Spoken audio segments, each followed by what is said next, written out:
Concept की और अच्छे से क्लैरिटी के लिए, अब आपको लगेगा कि सर आप तो बार बार ये चीज़ें रिपीट करी जा रहे हो। नहीं बेटा, आपको ऐसा नहीं सोचना है और एक बारी फिर से इस सारे सिस्टम को डिपॉजिटरी पार्टिसिपेंट के पॉइंट ऑफ व्यू से समझना है। आप, ये पेपर इतना टेक्निकल है कि आप थोड़ी सी भी नेग्लिजेंसी इसमें अफोर्ड नहीं कर पाएंगे। तो इस सारे सिस्टम को आपने देखा कि सिस्टम में एक इन्वेस्टर है, एक इशूअर है, एक डिपॉजिटरी है और एक डिपॉजिटरी पार्टिसिपेंट है। आपने ये चीज यहां पर समझने की कोशिश करी। अब इस सिस्टम को हम डिपॉजिटरी पार्टिसिपेंट के पॉइंट ऑफ व्यू से देखेंगे। आपकी बुक में पेज नंबर ये है 331। कुछ लोगों की पास में ये जो पेज नंबर है ये डिफर हो सकता है, क्योंकि ये डिफरेंट पब्लिकेशन की बुक्स, जिस बच्चे का पुराना एडमिशन है तो उसके पास पुरानी बुक होगी, और जिसके पास नया एडिशन है तो थोड़ा बहुत चेंज हो सकता है इसमें। तो just as a brokers act as an agent of the investor at the stock exchange, तो यहां डिपॉजिटरी पार्टिसिपेंट को शेयर ब्रोकर के साथ कंपेयर कर रहे हैं। और मैंने आपको कैसे सिखाया था, ये बैंक ब्रांच के साथ कंपेयर करके बताया था। कहते हैं जिस तरह से स्टॉक एक्सचेंज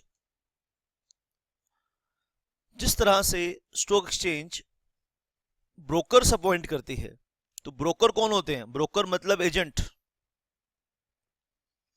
ब्रोकर मतलब क्या? एजेंट।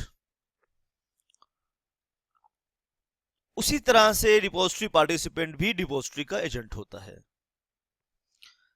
तो depository participant is the representative कह लो या एजेंट कह लो, फर्क नहीं है, of the investor in the depository system, providing the link between the company and investor through the depository. तो डीपी जो होगा बेटा, शाबाश, इन्वेस्टर का, शाबाश, इन्वेस्टर और डिपॉजिटरी के बीच में डीपी क्या है? लिंक है। डीपी एक लिंक की तरह काम करता है। Depository participants maintains securities account balance, कि आपने डीमैट अकाउंट खोला। अब आपके डीमैट अकाउंट में डिफरेंट कंपनीज के शेयर्स हैं। किस कंपनी के कितने शेयर्स हैं आपके पास, इसका अकाउंट डीपी मेंटेन करता है। और जब डीपी अकाउंट मेंटेन करता है तो रूल्स एंड रेगुलेशंस को फॉलो करता है। अगर अब हमारा सवाल है, who could act as an DP, लिखो बेटा, शाबाश, एक क्वेश्चन लिखो, who could act as a depository participant. एक सवाल लिखो, 2-3 नंबर का एग्जाम में आ सकता है। Who could act as depository participant. तो आप लिखिए, इसका आंसर आप लिखिए, शाबाश। According to SEBI guidelines, financial institutions, according to SEBI guidelines, financial institutions like banks, custodians, stockbroker can become participant in the repository. Usually depository के काम करने का तरीका बैंक के जैसे होता है। तो वो सब लोग जो ऑफिस मेंटेन करते हैं, स्टाफ को रिक्रूट करते हैं, जिनके पास ऑलरेडी एस्टेब्लिश्ड सिस्टम होता है, इंफ्रास्ट्रक्चर होता है, कंप्यूटर्स होते हैं, ऑफिस होता है, स्टाफ होता है, तो यूजुअली वो लोग डीपी बन सकते हैं। तो इस कैटेगरी में कौन लोग आते हैं? Banks, custodians, stock brokers etcetera. Usually आप देखोगे तो बैंक्स ही डीपी मिलते हैं या ब्रोकर्स आपको डीपी मिलते हैं। A DP is one with whom an investor needs to open an account। तो उस क्वेश्चन का जवाब मिल गया ना बेटा आपको। कौन बन सकते हैं? Banks, custodian and brokers according to SEBI guidelines. आगे फर्दर भी इस बात को हम जब हम एक्ट की शुरुआत करेंगे, अभी हम एक्ट नहीं कर रहे हैं, ये बात ध्यान रखना, अभी एक्ट की शुरुआत नहीं हुई है, अभी तो हम कंसेप्ट ही पढ़ रहे हैं। 5 चैप्टर ऐसे हैं आपके सिलेबस में जिनको करने के बाद आप कॉन्फिडेंस से ये कह सकते हैं कि आप पास हो सकते हैं। वो 5 चैप्टर क्या हैं? इससे आपका फाउंडेशन बन जाता है, ठीक है। यूजुअली वो 5 चैप्टर कौन से हैं? पहला है डिपॉजिटरी सिस्टम, दूसरा है सेबी, डिपॉजिटरी सिस्टम, दूसरा कौन सा बताया बेटा? सेबी, तीसरा है आईसीडीआर, ठीक है, चौथा है स्टॉक एक्सचेंज और पांचवा है म्यूचुअल फंड। ये 5 चैप्टर आप अगर कर लेते हैं, ठीक है, तो आप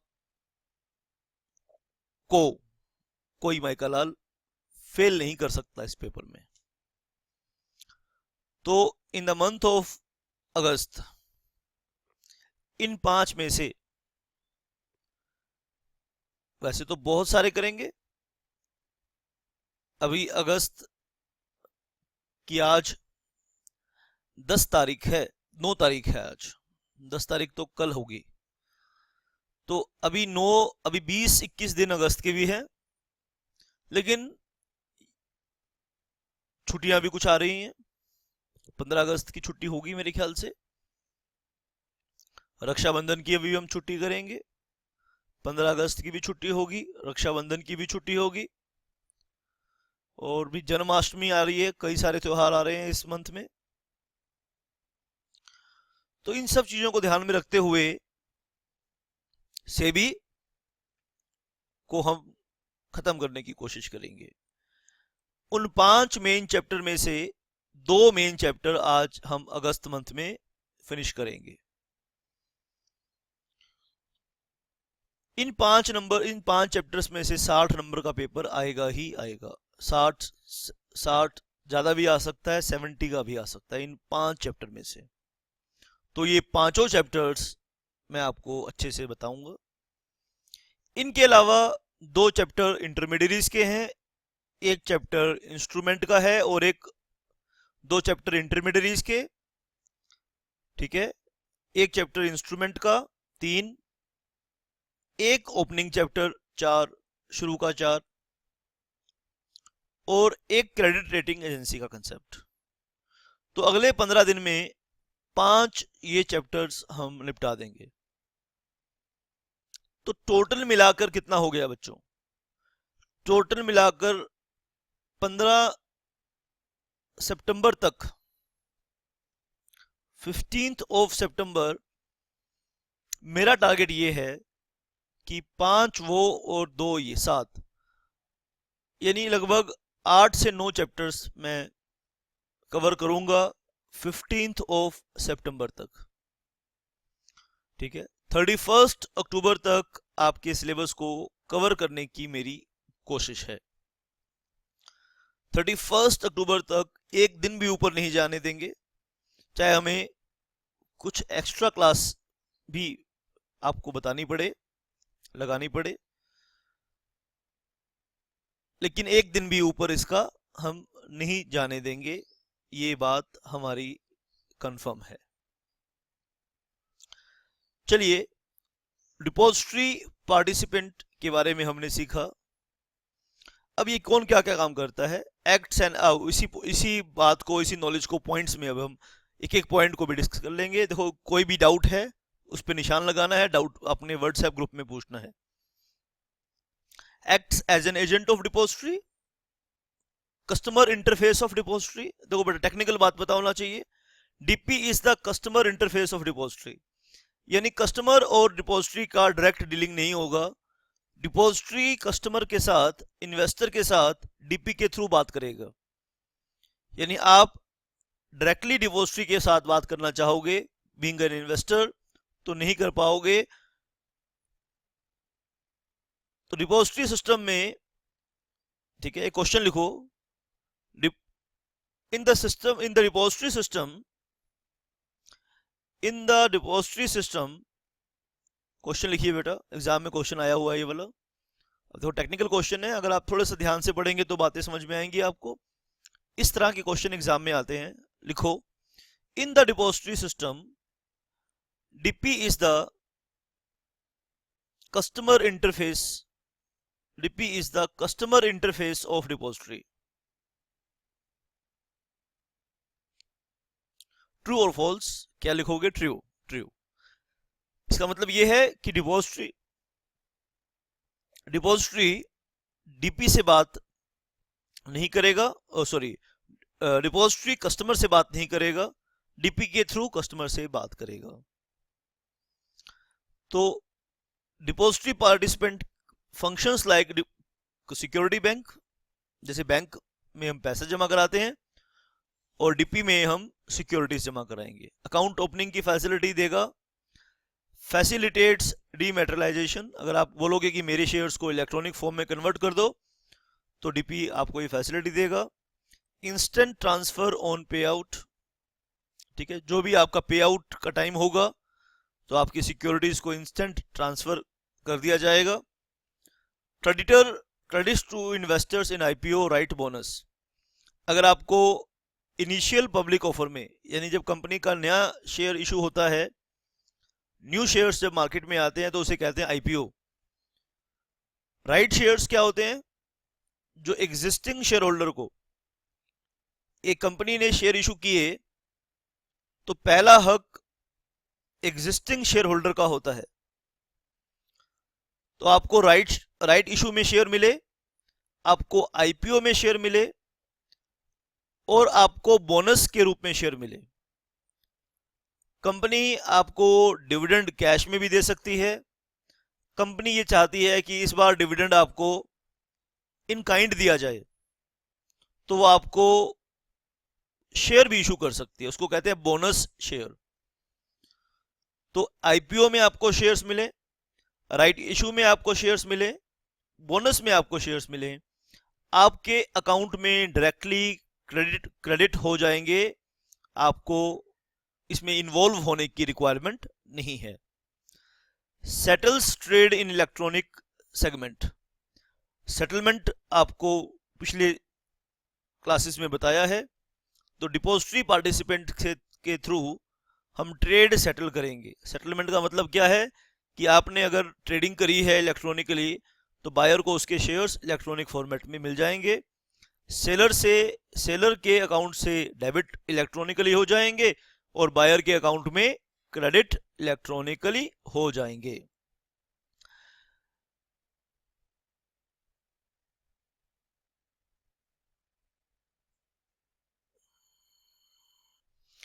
मैंने आपको बताया बेटा कि जब कंपनी, वो टाइम पीरियड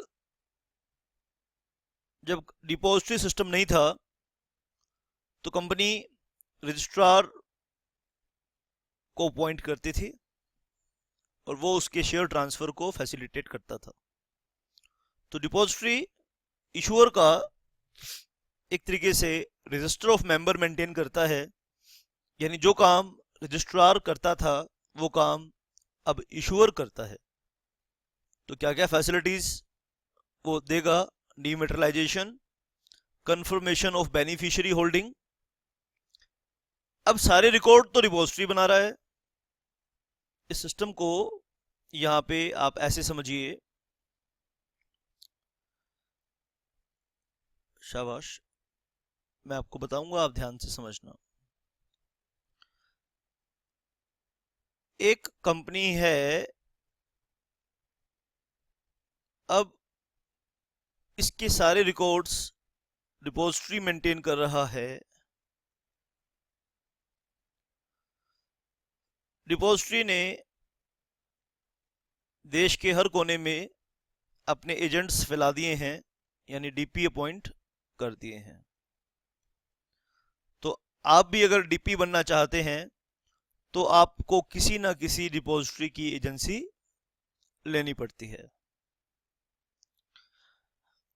अब ये डीपी इन्वेस्टर्स अकाउंट मेंटेन करती है।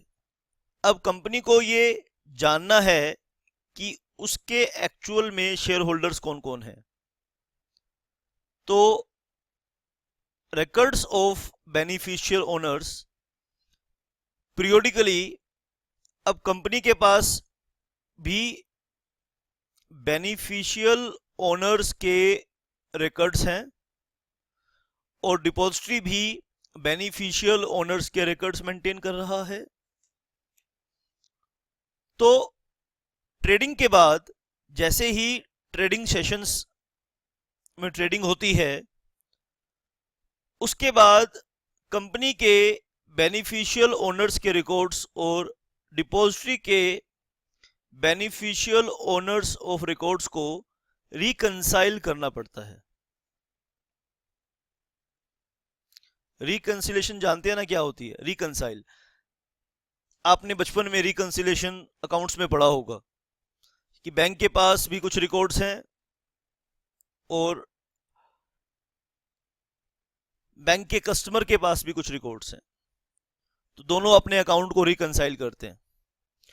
अब कंपनी को लास्ट टाइम जो डिपॉजिटरी ने बेनिफिशियल ओनरशिप के रिकॉर्ड्स दिए थे और जो आज बेनिफिशियल ओनर्स के रिकॉर्ड्स हैं, उनमें अंतर है। तो कहने का मतलब बेटा सिर्फ ये है कि जब भी कंपनी को इस चीज की रिक्वायरमेंट पड़ेगी कि ये चीज जानने की जरूरत पड़ेगी कि उसके actual share holders, beneficial owners कौन हैं, तो वो डिपॉजिटरी कंपनी को बताएगा। कंपनी को क्यों जानना है? आप में से किसी के मन में सवाल उठ रहा है कि कंपनी को क्या जान के करना है? क्यों भाई, कंपनी को एनुअल जनरल मीटिंग का नोटिस नहीं भेजना? भाई कंपनी ने ईजीएम करनी है, एक्स्ट्रा ऑर्डिनरी जनरल मीटिंग करनी है, तो जो नोटिस भेजेगा, आपने कंपनी लॉ में पढ़ा, वो डिपॉजिटरी नोटिस थोड़ी भेजेगा। शेयर होल्डर को नोटिस तो कंपनी भेजेगी ना बेटा। और कंपनी कब भेजेगी? जब कंपनी को ये मालूम होगा कि उसके एक्चुअल, उसके ओनर्स, उसके शेयर होल्डर्स के ओनर कौन कौन हैं। तो यही पॉइंट आपने यहां पर पढ़ा कि एक्चुअली जो बेनिफिशियल ओनर्स के रिकॉर्ड हैं वो डिपॉजिटरी कंपनी को टाइम टू टाइम बताता है। Corporate action, reconciliation of depository holdings, इस पॉइंट को मैंने बताया। रीमेटरलाइजेशन, रीमेटरलाइजेशन का मतलब क्या बताया बेटा? शेयर्स को जब रिकन्वर्ट किया जाता है। Investor open account with DP, dematerialisation का क्या मतलब है? अब उसको एक पॉइंट्स में तोड़ते हैं। इन्वेस्टर अपना डीपी के साथ अकाउंट खोलता है, फाइल्स डीमेटरलाइजेशन रिक्वेस्ट फॉर्म, डीआरएफ। तो डीपी के लिए तो एग्जाम में क्वेश्चन आ जाएगा, right a short note on DRF. अब आपने अगर डिटेल में नहीं पढ़ा होगा तो डीआरएफ को आप बोलोगे पता नहीं क्या गया ये एग्जाम में। तो डीआरएफ आपसे पूछ सकता है, फुल फॉर्म भी आ सकती है। यूजुअली 3 तरह की फुल फॉर्म्स एग्जाम में आती हैं। यूजुअली 3 तरह की फुल फॉर्म्स एग्जाम में आती हैं, यानी 3 नंबर का एक क्वेश्चन आएगा, आपको टर्म बताई जाएगी और उसकी फुल फॉर्म लिखनी होगी। तो याद कर लीजिए, dematerialisation request form, DRF, for registered shares. Investor lodges DRF and certificate with DP. जब डीमेटरलाइजेशन आप मान लो करना चाहते हैं, आपके पास फिजिकल फॉर्म में स्क्रिप्ट्स हैं, तो आप सर्टिफिकेट्स को डीआरएफ के साथ डीपी के पास जमा करा देंगे।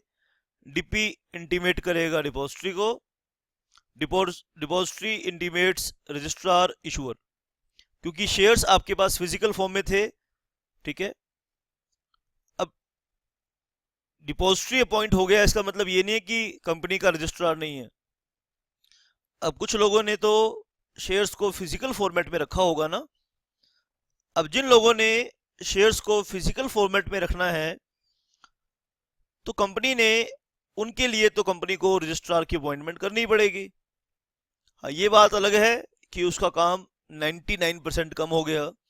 ऐसे लगभग 1% लोग से कम होंगे जो फिजिकल फॉर्मेट में शेयर्स को रखना चाहेंगे, लेकिन कंपनी को ये फैसिलिटी तो देनी ही पड़ेगी, क्योंकि जिन शेयर्स को डीमेटेरियलाइज किया जा रहा है, कंपनी के रजिस्ट्रार को के रजिस्टर में उसका नाम लिखा होगा, तो डीपी डिपॉजिटरी को बताएगा और डिपॉजिटरी कंपनी के रजिस्ट्रार को बताएगा, भाई देख देख भाई, तेरा ये शेयर होल्डर है, ये क्या करना चाहता है, तेरा जो ये शेयर होल्डर है ये डीमेटेरियलाइज करना चाहता है शेयर्स को, तो उसका नाम रजिस्टर ऑफ मेंबर से काट दे। और रजिस्टर ऑफ मेंबर जो होता है, जिन शेयर्स को डीमेटेरियलाइज कर दिया जाता है, उन शेयर्स के बिहाफ पर रजिस्टर ऑफ मेंबर में सिर्फ किसका नाम आता है, डिपॉजिटरी का। ठीक है, depository is the registered owner of shares in the dematerialised system. There are two types of owners. लिख लीजिए बेटा, इंपॉर्टेंट पॉइंट बता रहा हूं। इन द डीमेटेरियलाइज्ड सिस्टम, ये जो आपके पेज पे राइट हैंड साइड पे स्पेस है वहीं पे लिख लीजिए। देखो कितना सारा ब्लैंक स्पेस पड़ा है, इसका यूज करो। आपके इस पेज पर, जो पेज मैंने खोला हुआ है आपकी बुक का, राइट हैंड साइड पे देखो कितना सारा स्पेस है, स्पेस को यूज करो। वहां पे लिखो in the dematerialised system. In the dematerialised system there are two types of owner of securities. लिख लो, शाबाश। There are two types of owners of securities. One is registered owner, that is depository. One is registered owner, that is depository. And the other is beneficial owner, that is investor. DP send certificates and DRF to the registrar. और जो DP है जब intimate कर देगा depository registrar को या issuer को, तो डीपी सर्टिफिकेट्स को कंपनी के पास या रजिस्ट्रार के पास भेज देगा, और registrar issuer confirms demat to depository, और रजिस्ट्रार डिपॉजिटरी को वापस भेज देगा। Depository credit investors account with the relevant number of shares. तो देखो बेटा, कैसे सारे सिस्टम को आपने समझना है एक एक पॉइंट करके। इसीलिए तो मैंने कहा शुरू में क्लास में, आपने कोई भी और बुक नहीं पढ़नी है इस बुक के सिवा, आपने कोई बुक और नहीं पढ़नी है। तो बहुत ध्यान से आपने मेरी बात को सुनना है। पहले क्या होगा, इन्वेस्टर अकाउंट ओपन करेगा डीपी के साथ। फिर क्या होगा, डीआरएफ अकाउंट ओपन करने के लिए दो चीजें चाहिए। ठीक है बेटा, ठीक है, शाबाश। एग्जाम में क्वेश्चन आएगा, लिखो मिस्टर एक्स होल्ड्स, ये क्वेश्चन लिखो बेटा। Mister x holds shares of XYZ limited in the physical format. लिखो, Mr. X holds shares of XYZ Limited in the physical format. Now he wants to convert. Now he wants to convert his shares in the dematerialized format. And he does not possess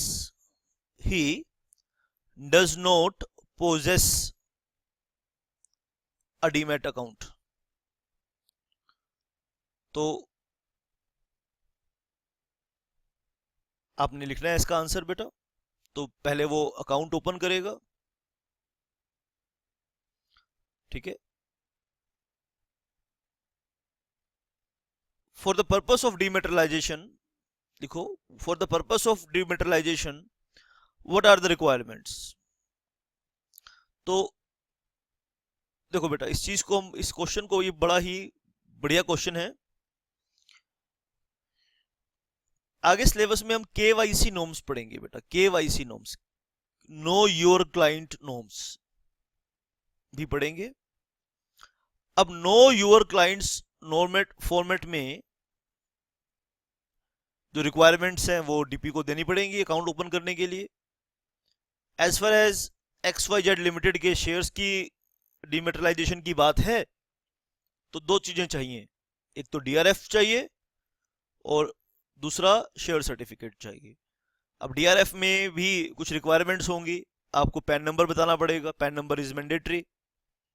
आपको photo देनी पड़ेगी, address proof देना पड़ेगा, ठीक है। आधार card number देना पड़ेगा।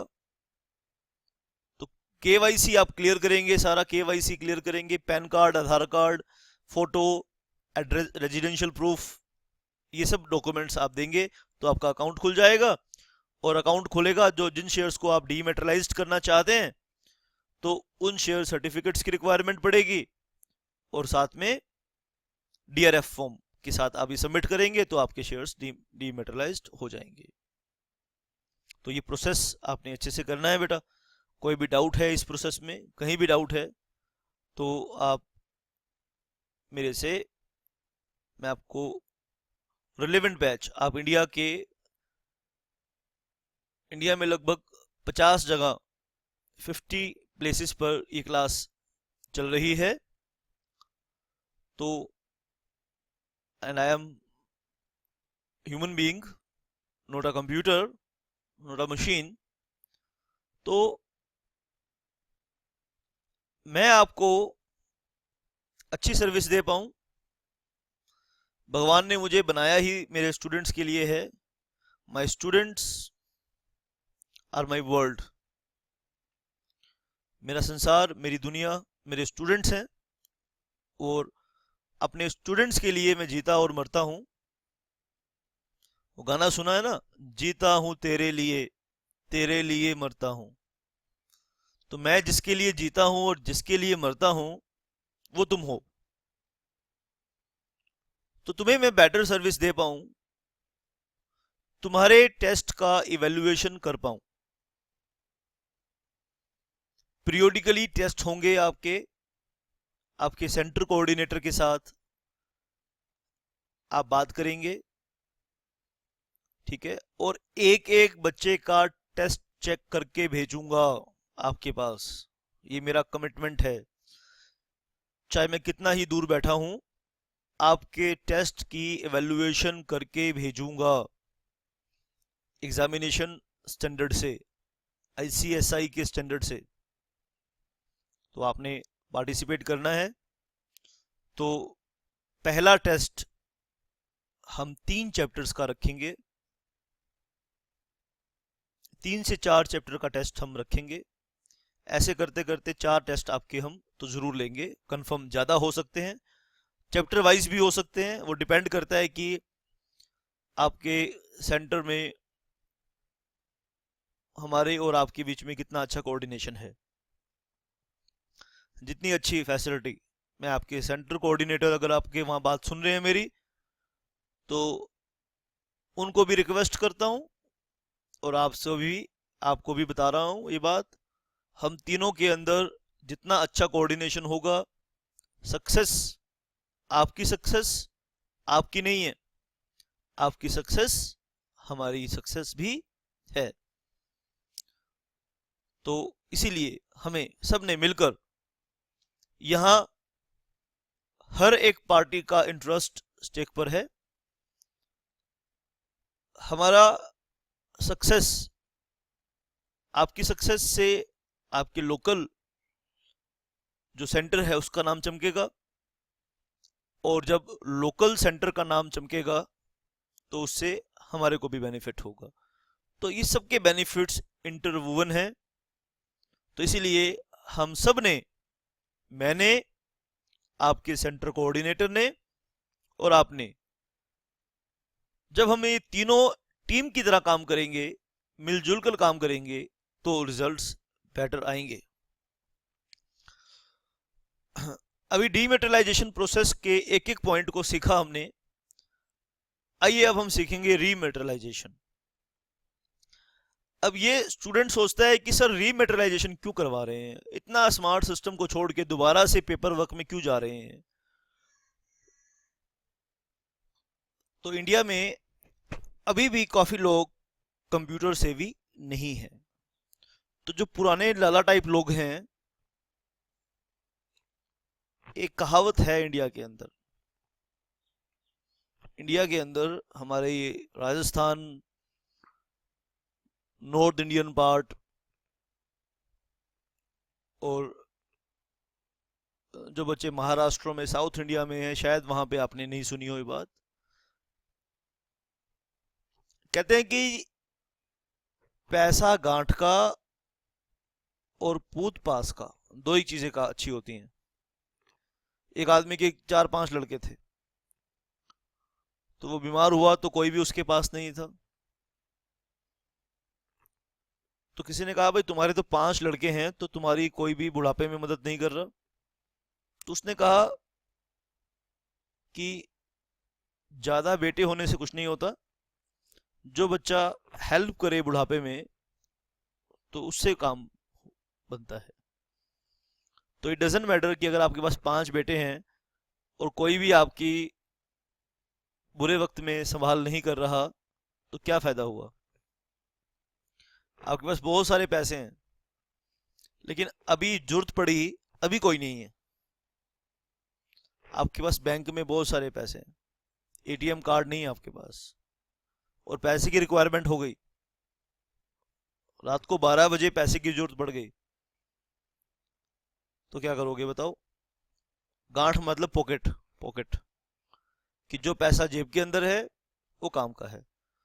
तो बोलते हैं कि हमारे को ये तुम्हारे कंसेप्ट समझ में नहीं आते, हमने पैसा दिया, सीधा सीधा हमें ये बताओ कि हमारे हाथ में शेयर्स कब दोगे। तो रीमेटेरियलाइजेशन ऐसे लोगों के लिए आज भी ये फैसिलिटी अवेलेबल है कि शुरू में तो इलेक्ट्रॉनिक मोड में आपको दिए जाएंगे शेयर्स, लेकिन बाद में आप उन्हें रीमेटेरियलाइज कर सकते हैं, दोबारा से उन्हें रीमेटेरियलाइज कर सकते हैं। तो डीमेटेरियलाइजेशन के लिए क्लाइंट डीआरएफ फॉर्म सबमिट करता है,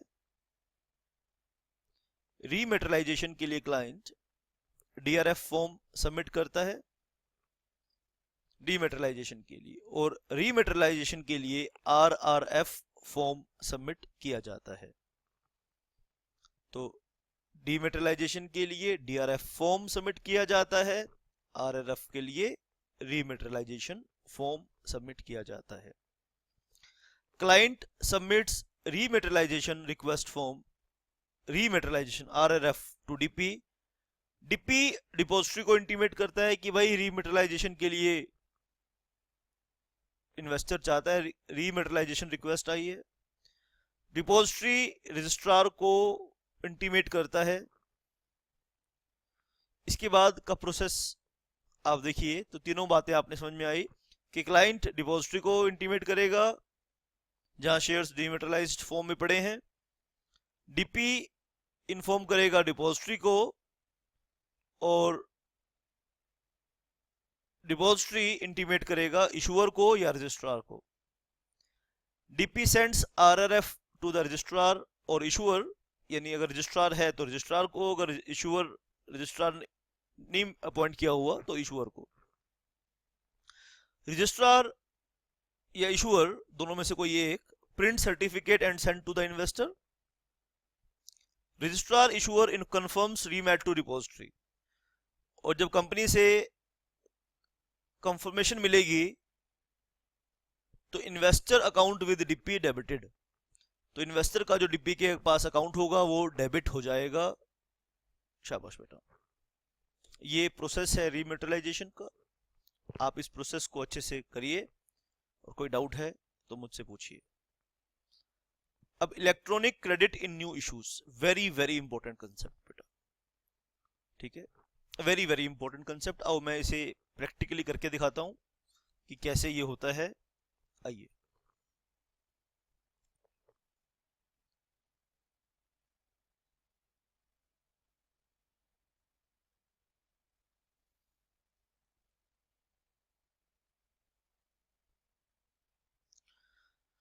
अब एक कंपनी है जिसे हम कह रहे हैं इशूअर, ये एक आईपीओ लेकर आई है।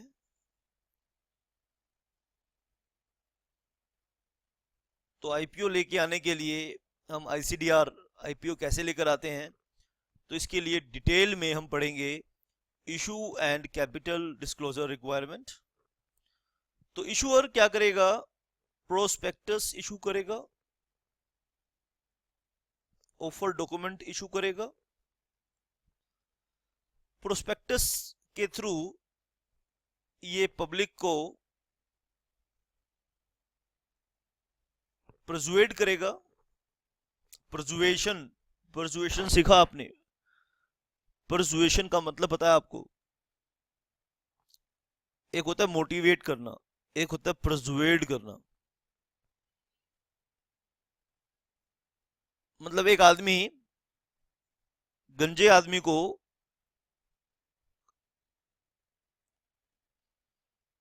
अच्छी अच्छी बातें बता रहा है कॉम्ब के लिए, यानी गंजे को कॉम्ब बेचना इज परसुएशन। कॉम्ब यानी गंजे को कंघी बेचना क्या है, परसुएशन। तो प्रोस्पेक्टस के थ्रू इशूअर पब्लिक को परसुएट करता है कि उसके शेयर्स खरीदे जाएं। अब साथ में पब्लिक में से कुछ प्रोस्पेक्टिव इन्वेस्टर्स होते हैं। इस पब्लिक में से क्या होंगे, प्रोस्पेक्टिव इन्वेस्टर्स, यानी जो प्रोस्पेक्टिव इन्वेस्टर्स कह लो या शेयर होल्डर्स कह लो, जो शेयर होल्डर्स बन सकते हैं। अब ये क्या करेंगे, ये इशूअर को क्या सबमिट कराएंगे, एप्लीकेशन फॉर्म।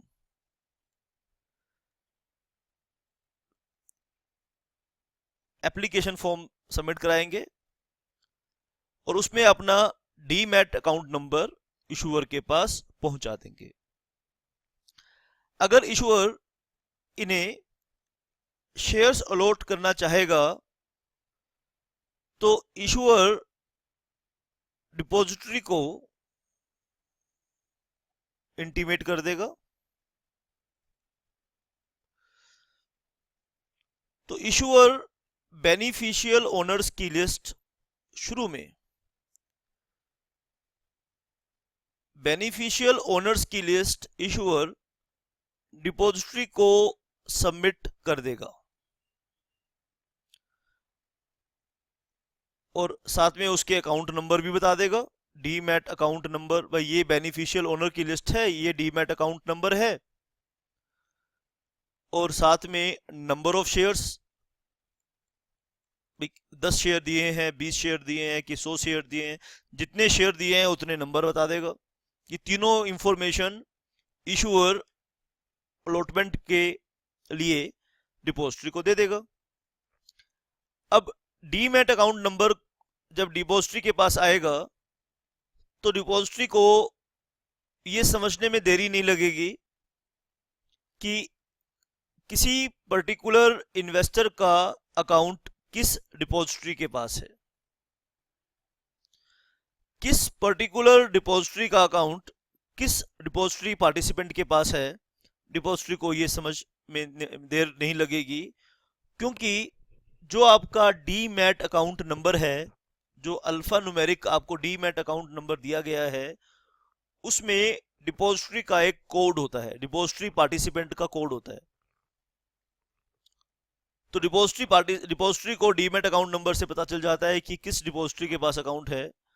तो कंसर्न्ड डीपी के पास डिपॉजिटरी इंटीमेट कर देगा कि ये जो एक्स का तेरे पास अकाउंट है इसको 10 शेयर से क्रेडिट कर दे।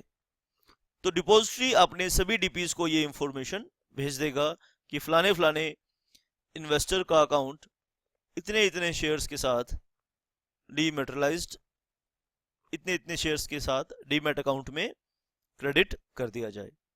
तो इस तरह से नए शेयर के जो इन्वेस्टर्स के अकाउंट में न्यू शेयर्स पहुंचते हैं वो इस तरह से पहुंचते हैं।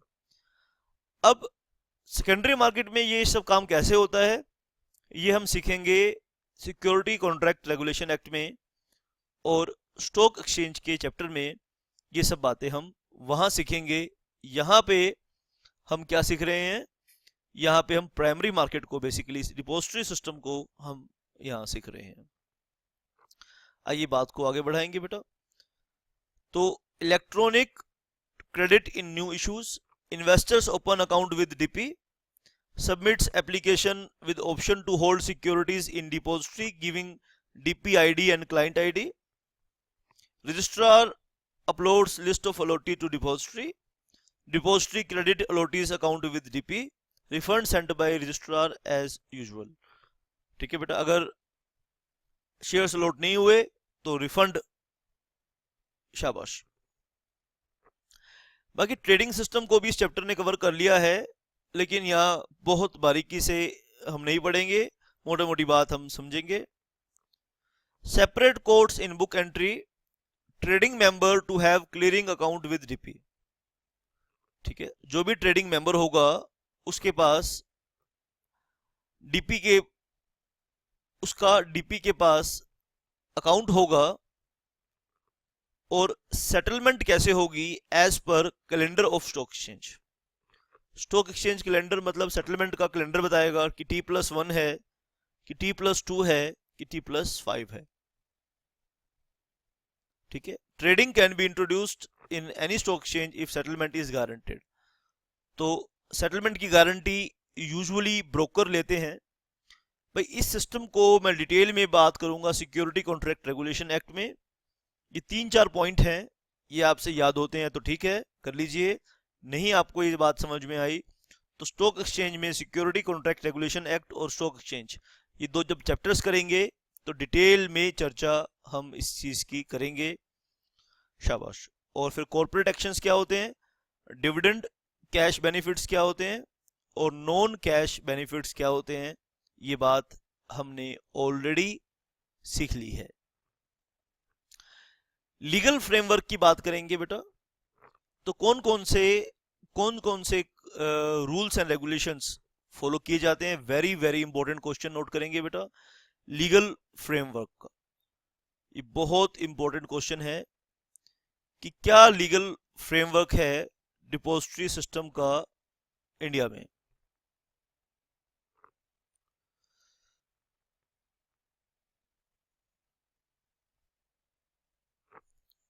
आप ध्यान से बात को सुनेंगे। The legal framework for a depository system has been laid down by the Depositories Act 1996 and is regulated by SEBI. Depository business in India is regulated by number first Depositories Act 1996, number second Depository and Participant Regulations 1996, SEBI Depository and Participant Regulation 1996, bylaws of depositories. Bylaws का मतलब होता है internal rules and regulation of depository, and business rules of depository. Apart from the above, depositories are also governed by certain provisions of companies act 1956, और इसके साथ आप mention कर लेंगे कंपनीज एक्ट 2013, दोनों को मेंशन कर लेंगे क्योंकि अभी कुछ प्रोविजंस कंपनीज एक्ट 1956 के भी रिलेवेंट है। Indian stamp act 1899, securities and exchange board of India act 1992, securities contract regulation act 1956, benami transaction prohibition act 1988, income tax act के relevant provisions, bankers book evidence act 1891। तो ये सारा लीगल सिस्टम किस चीज के लिए बनाया गया है, ये सारा लीगल सिस्टम डिपॉजिटरीज एक्ट को इंडिया में पॉसिबल करने के लिए बनाया गया है। आप इन सब बातों को पढ़ेंगे और समझेंगे कोई भी अगर डाउट है तो आपको वो डाउट मुझसे पूछने हैं।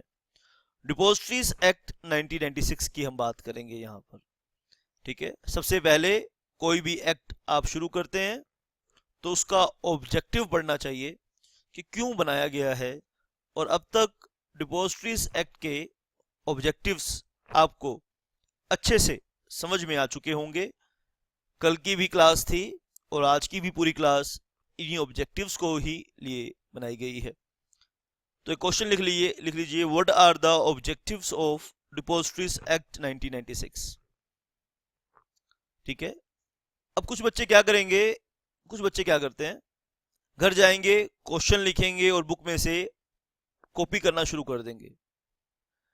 अगर आप बुक में से कॉपी कर रहे हैं, अब जो बात बताने लगा हूं वो बहुत टेक्निकल बात है, आप समझिए उस बात को। अगर आप बुक में से कॉपी कर रहे हैं ना, तो आप टाइम वेस्ट कर रहे हैं। अब 90% लोग ऐसे ही पढ़ते हैं, इसीलिए 90% लोग एग्जाम में अच्छा नहीं करते हैं, क्योंकि पढ़ने की जो फंडामेंटल जो टेक्निक है उसमें डिफॉल्ट है। तो जो आपका माइंड बड़ा चतुर है, चालाक है, वो आपको इन्वॉल्व करके आपको तो बोलता है कि बेटा चल लिख, और खुद घूमता है। जब आप लिख रहे होते हो कॉपी में से, आप करके देख लेना, आप कॉन्शियस तरीके से देखना कि कई बार आप लिख रहे होते हो, कॉपी कर रहे होते हो, तो साथ में कुछ ना कुछ आपके माइंड में चल रहा होता है। यानी 100% अटेंशन नहीं मेंटेन हो सकती अगर आप कॉपी कर रहे हैं तो बेस्ट तरीका यह है कि जो कॉपी कर रहे हैं वो ऑलरेडी बुक में लिख रहा है, तो फिर कागज, फालतू में कागज क्यों बर्बाद किया जाए। और लिखकर पढ़ना is the best activity. Sir आप कॉन्ट्राडिक्टरी बात कर रहे हैं, अब एक तरफ कह रहे हैं कि टाइम वेस्ट है और लिखकर पढ़ना is the best form of study. लेकिन कैसे लिखकर पढ़ना है, जैसे मैं आपको बता रहा हूं, आपने कॉपी नहीं करना, आपने क्या करना है, पहले लर्न करना है। ठीक है, शाबाश। पढ़ने के इस प्रोसेस को हम 4 हिस्सों में डिवाइड करते हैं। पहला है लिसनिंग। ठीक है, पहला है लिसनिंग और रीडिंग। भाई या तो आप क्लास में सुन रहे हो या खुद से पहली बार पढ़ रहे हो। ठीक है, पहले आप सुन रहे हैं या पढ़ रहे हैं, पहला प्रोसेस लिसनिंग और रीडिंग। ठीक है, शाबाश, ये पहला काम किया आपने। मैं आपको बता रहा हूं कि कैसे पढ़ना है। दूसरा काम अंडरस्टैंडिंग, उसको फिर समझिए। तीसरा काम मेमोराइज, उसको याद करने की कोशिश कीजिए। एंड चौथा काम रिप्रोड्यूस, आप फिर उसे रिप्रोड्यूस करिए।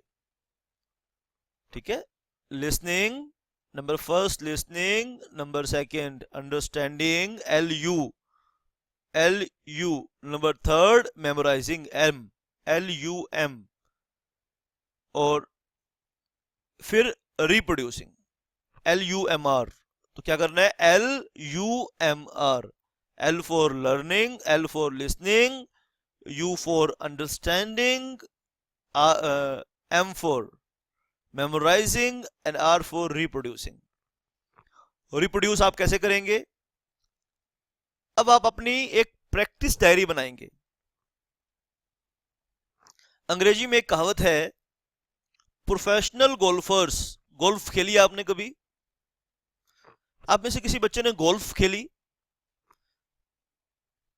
देखी और सुनी जरूर होगी, क्योंकि गोल्फ खेलना एक बहुत एक्सपेंसिव अफेयर होता है, तो हर कोई नहीं खेल पाता गोल्फ, ये बात सच है। गोल्फ खेलने में बहुत मजा आता है। तो हमारे इस चंडीगढ़ में गोल्फ के लिए बहुत अच्छी फैसिलिटीज हैं, और पंचकुला एक नियर स्टेट है। मैं चंडीगढ़ में काम करता हूँ, हमारा इंस्टीट्यूट चंडीगढ़ में है और रहता मैं पंचकुला में हूँ, तो वहां भी गोल्फ के लिए फैसिलिटीज हैं, तो बहुत मजा आता है गोल्फ खेलने में। तो वहां पे एक कहावत है, गोल्फर्स के बीच में एक कहावत है, उस कहावत को ध्यान से सुनना और उस प्रिंसिपल को अपनी लाइफ में लागू करने की कोशिश करना। Professional golfer says we try to win every day. सुनना ध्यान से, जिंदगी में, लाइफ में यू टर्न आ जाएगा अगर आपको ये बात समझ में आ जाएगी। वो कहते हैं we try to win every day just to win on Sunday. Sunday को क्यों? क्योंकि संडे को पैसा दाव पे लगता है।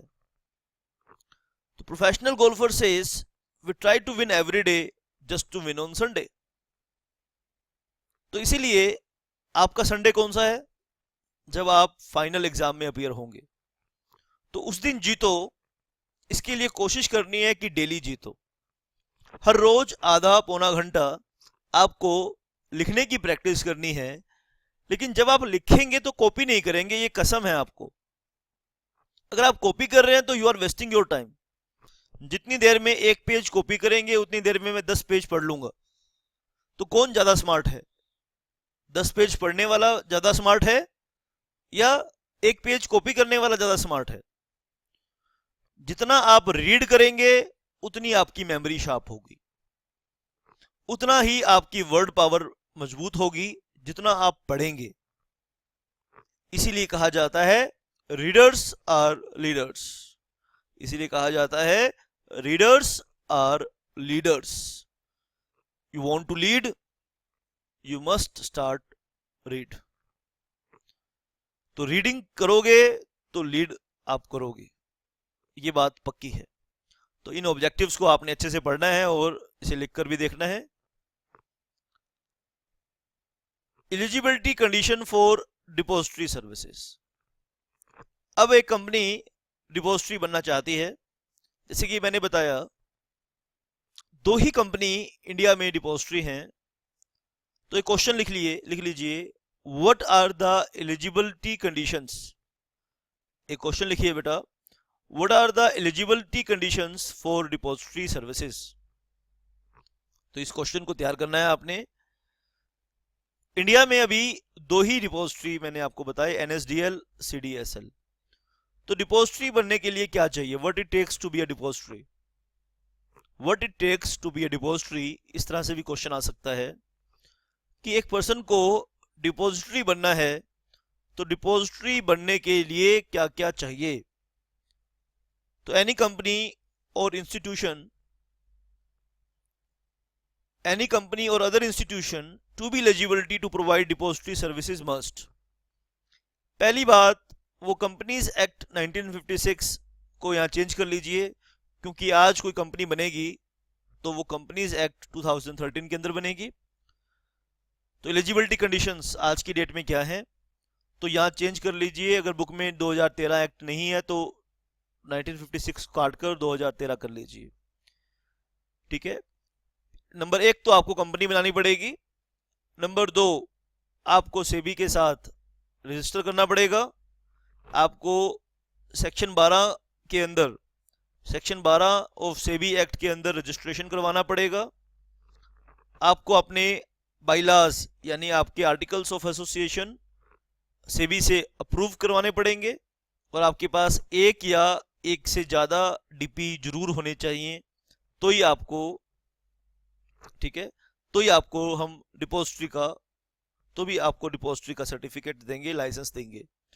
और आपको सेबी को ये भी इंश्योर करना पड़ेगा कि आपके पास adequate system of safeguarding है to prevent manipulation of records and transactions to be satisfaction of SEBI.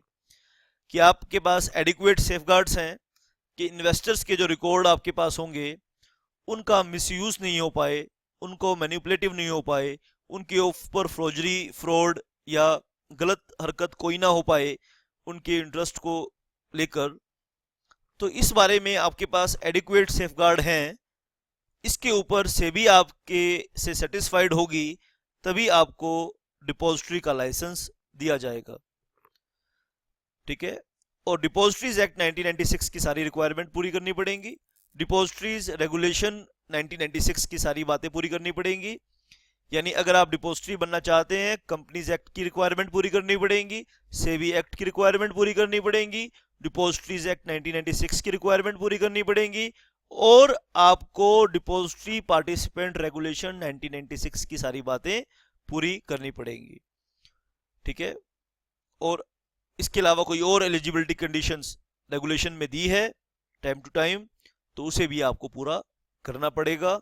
शाबाश, ये सब एलिजिबिलिटी कंडीशंस आप पूरी करेंगे तो आपको सेबी डिपॉजिटरी का, अब ये एलिजिबिलिटी कंडीशंस पूरा करना कितना मुश्किल काम है, इसका अंदाजा आप ये इस बात से लगा सकते हैं कि कितना बड़ा इंडिया है, हजारों कंपनीज लिस्टेड हैं और उनमें से सिर्फ 2 कंपनीज को लाइसेंस दिया है सेबी ने। तो इस चीज से आप इस बात का अंदाजा लगा सकते हैं कि ये काम कितना आसान है और कितना मुश्किल है कि पूरे इंडिया में सिर्फ 2 ही कंपनी डिपॉजिटरी सर्विसेज प्रोवाइड कर पा रही हैं। आई होप आपको ये समझ में आएगा। अगली क्लास में मैं डिपॉजिटरीज एक्ट की कमर को तोड़ दूंगा, डिपॉजिटरीज एक्ट की बैकबोन हम ब्रेक कर देंगे, यानी मैक्सिमम चैप्टर एक्ट की बात, एक्ट की रिक्वायरमेंट, एक एक वर्ड को हम, एक्ट के एक एक वर्ड को हम डिस्कस करेंगे कंसेप्चुअली, और फटाफट इस हम डिपॉजिटरीज एक्ट को ख़त्म करके सेबी को शुरू करेंगे। तो आपने कोई क्लास मिस नहीं करनी है। अगर आप क्लासेस मिस करेंगे तो आपकी लर्निंग में ज़रूर गैप्स रह जाएंगे। That's it for this session. आज के लिए इतना ही है। आप सब बच्चे मेरे से, आप में से जिनका नाम व्हाट्सएप ग्रुप में नहीं है, वो अपना नाम व्हाट्सएप ग्रुप में ज़रूर शामिल करवाएंगे। Thank you very much.